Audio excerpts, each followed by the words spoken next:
We are one adventure at a time. Dave, Carrie, and Rudolph. We are excited to start our third year of full-time living and traveling in our tiny home on wheels. Join us as we travel North America, exploring and sharing the beauty around us. Look at this view. Beautiful. Last week we were blown away by the beauty and wildlife of Badlands National Park in South Dakota.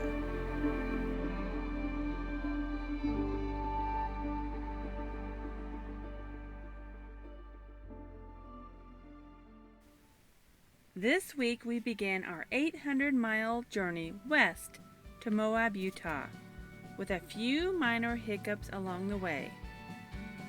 Let's get this road trip started.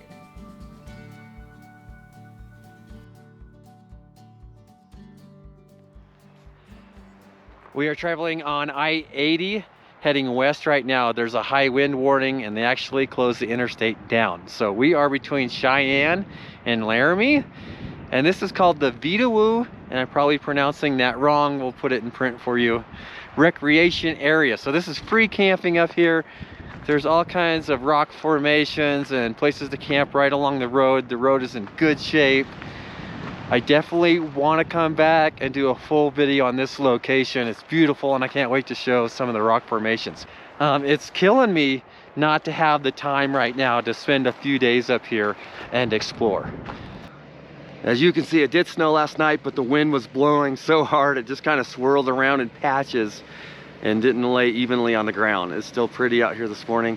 The sun is not up yet and we're getting ready to push on. Carrie's walking Rudolph right now. And then we're hitting the road, getting our way closer to Utah.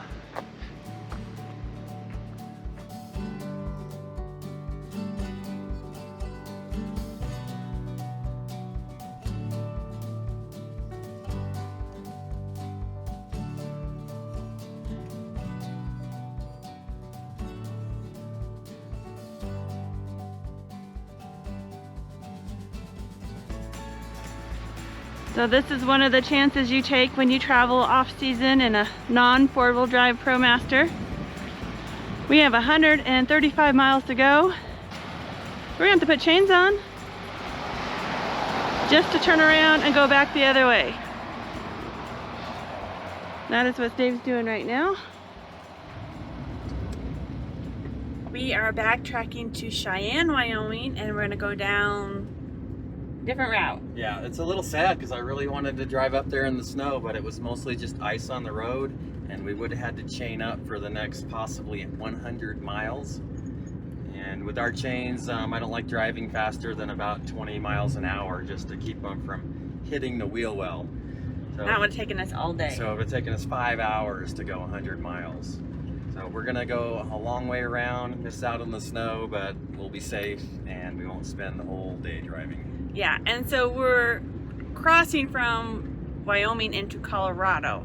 So this is the Rocky Mountains. These just aren't little mountains that we're crossing. Yeah, and we would have been fine too, but that little bit of snow last night was just enough to ice up the roads. And we probably would have been fine if we started at noon. Yes. Yeah. Instead of 7 a.m. Yeah. Anyway, we're turning around. We're gonna do a different route. We're gonna be safe. Just be a little bit longer day. Yeah.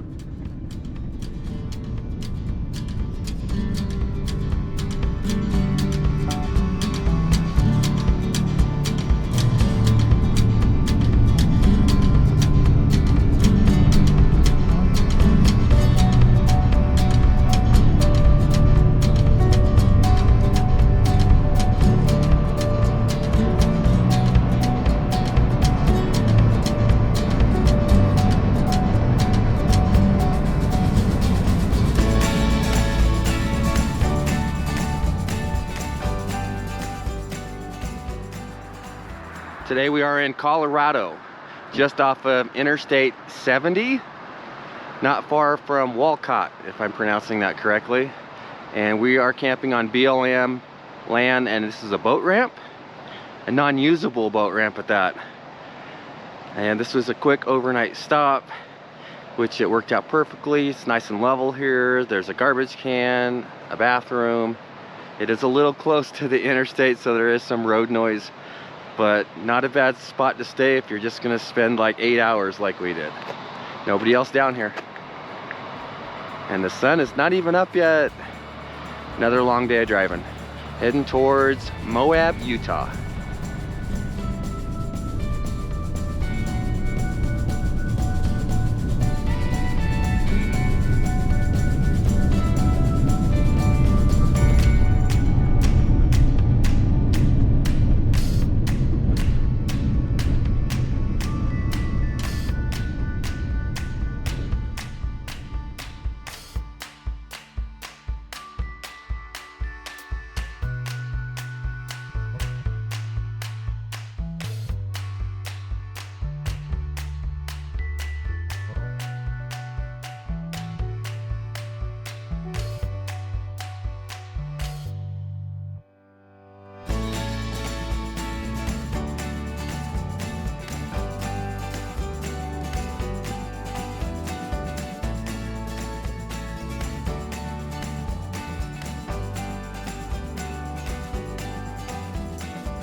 Today we are in Utah, and we are 18 miles from Moab off of Highway 191.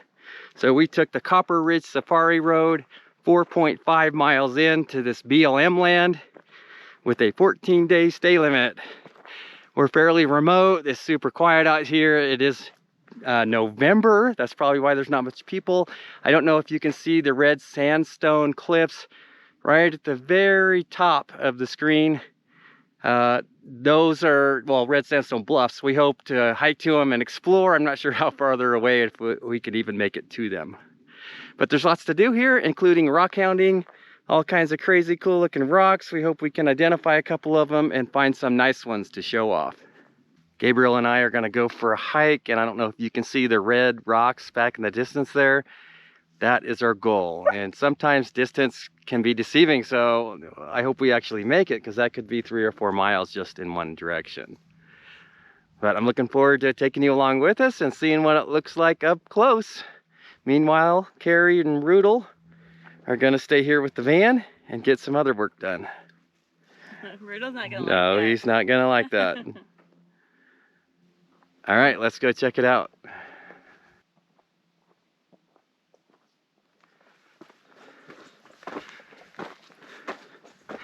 So we're gonna cut through this little canyon here on the way to those red rocks. And the terrain's changed quite a bit already. We've got juniper trees and grass bunches and shrubs, and it's pretty thick. And this is gonna save us from possibly climbing down a rock cliff somewhere. And it should empty us out in a valley, and we can continue our way fairly easily.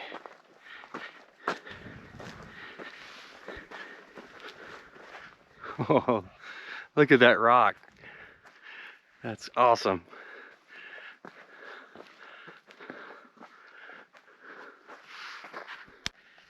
This is the direction that we're heading right here. What I like to do anytime that we're hiking off trail is look behind me to see if I can find any kind of landmarks. And there's a great landmark right there. It's a nice overhang rock. And as long as we head for that overhang rock on the way back, it will drop us right back into that same canyon, and we can just follow the canyon out. So that's been working pretty well for me. Not a bad idea to have a map and a compass, or at least some kind of GPS, or just use your phone if you have connection. But I'm old-fashioned. I like the landmarks. All right, we're starting to get closer to our destination. I'm thinking this is where it starts getting hard, because there's a lot of little crevices and canyons running between here and there that you can't see. But we're a heck of a lot closer than we were.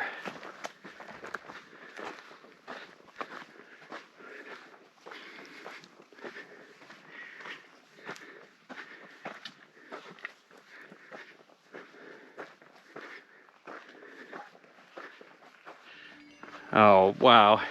We hit the jackpot. This is awesome.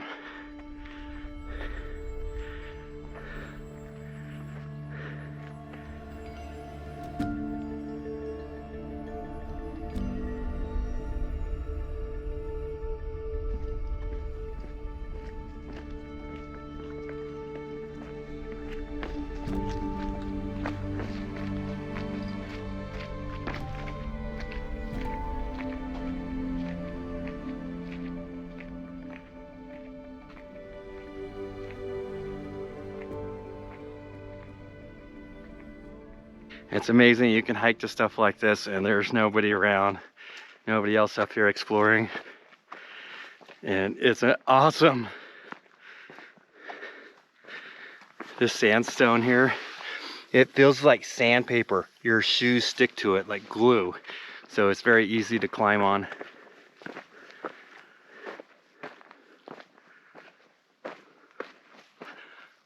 Look at this rock. Look how blue the sky is behind it. Wow.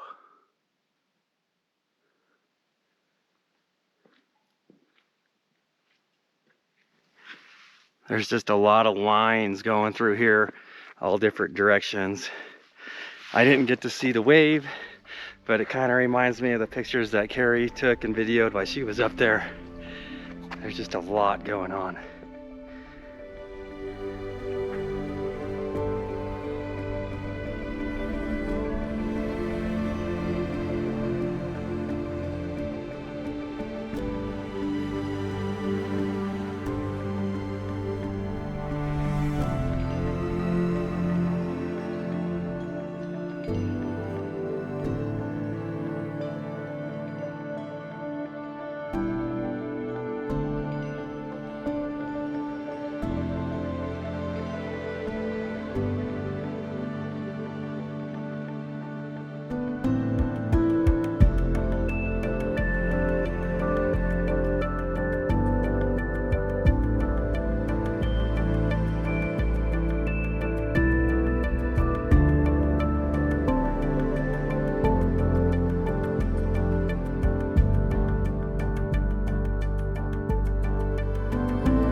I think we're gonna go ahead and turn back. It only took us an hour to get in here, which meant that we had a lot more time to explore and just see everything around this area.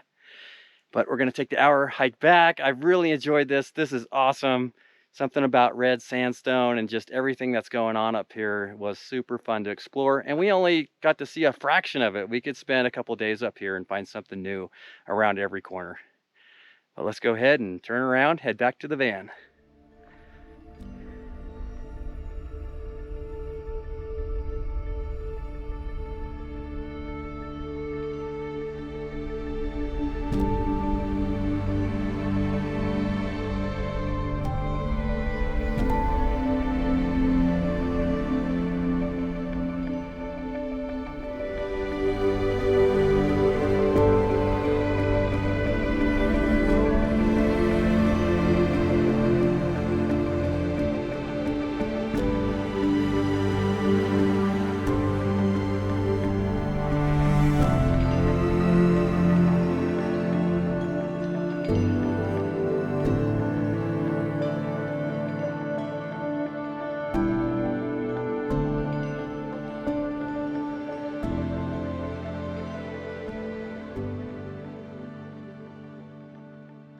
You don't have to walk very far to find all kinds of different cool rocks, so I think we're going to take a few minutes, see what we can find.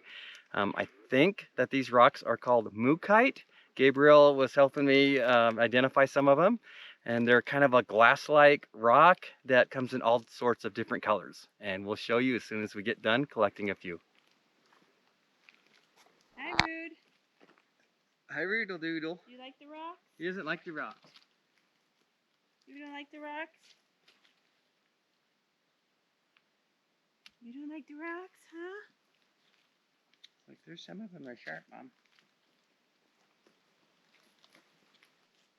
That's kind of purple.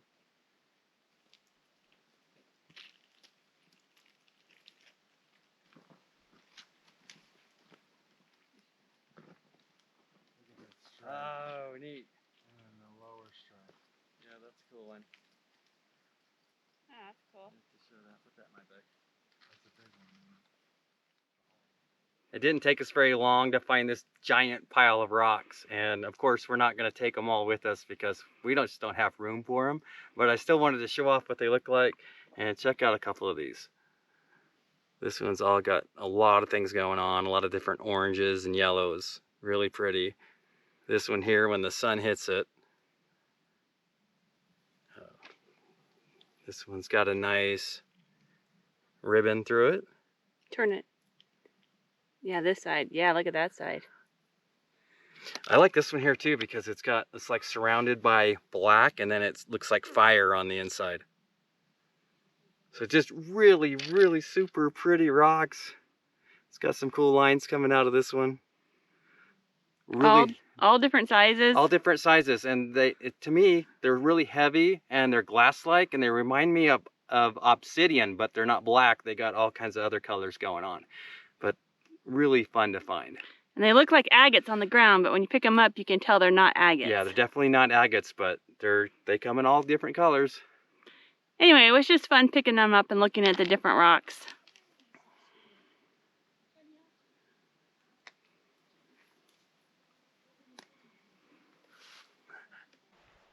What you need to know if you come up here. Don't come in the wintertime when it's raining. Yeah, so the last mile of this road is all dirt, so that's going to turn to mud. So if you do come up here any season, make sure you're keeping a close eye on the weather forecast, because it will turn to a slick mud and you will get stuck. Yeah. Now, we were in this area 3 years ago, and I have to say the road is a lot rougher this year than it was 3 years ago. Yeah, so if you're afraid of small bumps and getting jiggled around a lot, this is probably not the road for you. Yes, and you'll probably be wise to have some clearance, at least 5 to 7 inches of clearance. Yeah, I'd say at least 5 inches of clearance. And off-road tires, probably a must. Yeah, all-terrain tires would definitely help. You have to bear with us. There is a few restrictions coming to this location because there's a couple washes that you have to cross. So if you have a pole trailer that's over 25 foot, I would not bring it up here. If you have a Class A, I would not bring it up here. So, yes. Now, there are the first mile or two, you can get any size rig. Yes. And you don't have to worry too much about the road. And there is places to camp only a few miles up here. Yeah. This is Copper Ridge Jeep Route Road, and it does do a loop all the way through. Do not do the loop. Do not continue on the loop unless you're high clearance 4-wheel drive. We made that mistake last year. I wish we would have filmed it. Last time? Last time, yeah. I had the brakes on and we were still sliding down the hill. I thought we tore out a brake line, but we didn't. Yeah, go back the way you came. Yes. Yeah. So the Google, if you put in the coordinates that we give you, Google's a little weird on it. I recommend that you come all the way up to where the parking lot is for the Klondike Bluff trailhead. Mm-hmm. That's where you're going to take your right, is right before that trailhead, because it wants you to take a right like a mile back, and that's a rough road. You won't end up getting here. If you see a sign that says no 2-wheel drives, you're on the wrong road. Yes. I think it's Dalton Wells Road. Yeah. So this area, I think, is dog friendly. We didn't have any problem with Rudel, other than there is a lot of the sharp rocks around. So we have been keeping a close eye on that and not playing ball where there's sharp rocks, because we don't want him cutting his foot. But that is specific just to this area, because when we were walking around, we saw other campsites where that is not an issue. Yeah, I would say there is a couple of dozen campsites. The one that we picked out here has awesome view. Yes. You can see for a long ways. It's got great cell reception. We're getting, what, 2 or 3 bars? 3 bars of Verizon LTE. Yeah. Yep. Which is pretty cool. This is a great mountain biking area. In fact, the Klondike Trails Road, I think, is a mountain biking trail. Yes. That trail. And the roads here are perfect for mountain bikes. So I agree. And we've seen quite a few mountain bikers come up, and a lot of them are stopping right in front of our camp spot, because this is probably the best cell reception in the area. They are all checking their cell phones here. Yeah.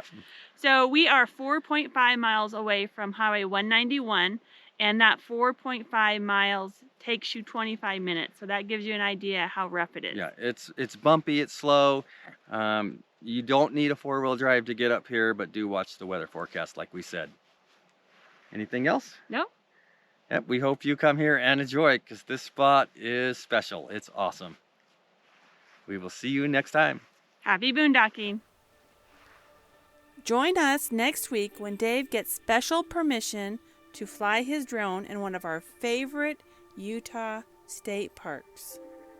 So I can pretty much fly the drone anywhere in the park with the exception of the area at the very end of the point around where the giant parking lot is.